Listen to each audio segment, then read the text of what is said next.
Olá, eu me chamo Rubens Gitz, sou autor deste trabalho e venho aqui apresentar uma abordagem linguística do ventriloquismo. E já convido a questionar se eles são, no caso, ilusionistas da fonologia. Esse é o ponto que eu gostaria de abordar neste trabalho.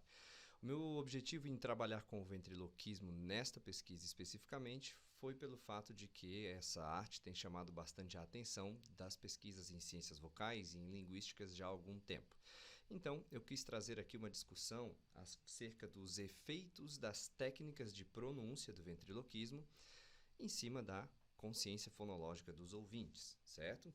Para manter essa pronúncia sem movimentar a boca, por assim dizer, os lábios, melhor dizendo, o ventríloco ele mantém como padrão um leve sorriso e deixa os dentes entreabertos, sem fazer aquela força de mordida.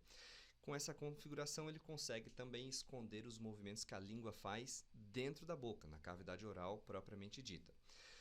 Com essa base, os segmentos labiais, labiodentais e interdentais são excluídos do repertório fonético do ventríloco.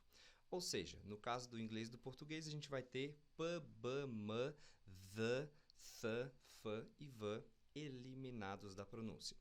Claro que a gente tem que pensar também em vogais, e isso significa que o arredondamento dos lábios nas vogais também é eliminado, assim como alguns processos fonológicos que causam aí o arredondamento dos lábios em consoantes como ch, por exemplo, também acontece.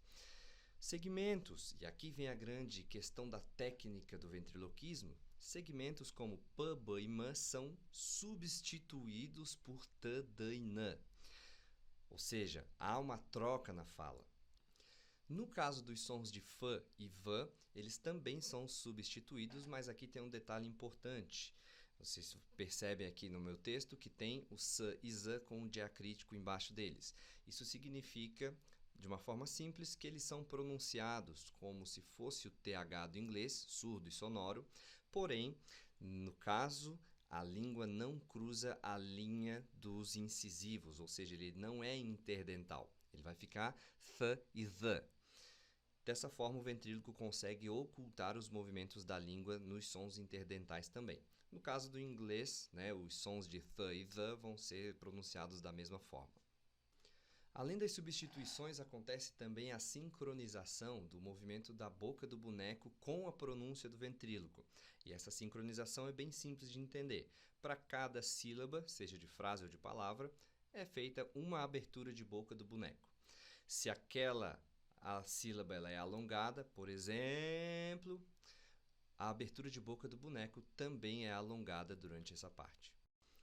Então, palavras, por exemplo, como bola e frases como fazer pão vão ser pronunciadas como dola e fazer tão.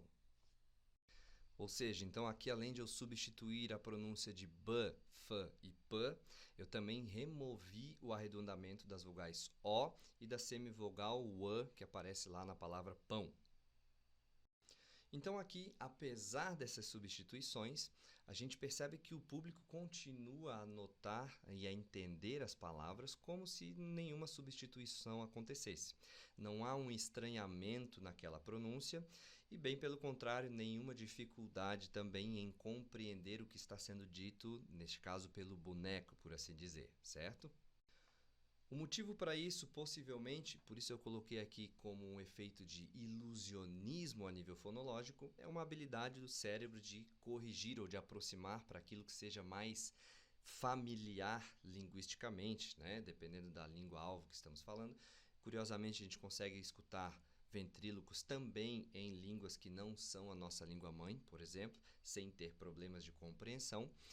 E por isso, justamente, eu trago aqui, para finalizar, um questionamento de será que esse efeito, esse ilusionismo fonológico, ele pode estar presente também no nosso processo de aquisição de uma L2, especificamente na pronúncia daquela L2, nos sotaques daquela L2? Será que a gente sofre esse tipo de ilusionismo fonológico quando a gente ouve um nativo falar e repete ou pronuncia a palavra, mesmo que ele falou de maneira diferente? Enfim, deixo aqui meu agradecimento e o convite também a pensar acerca dessas questões na L2.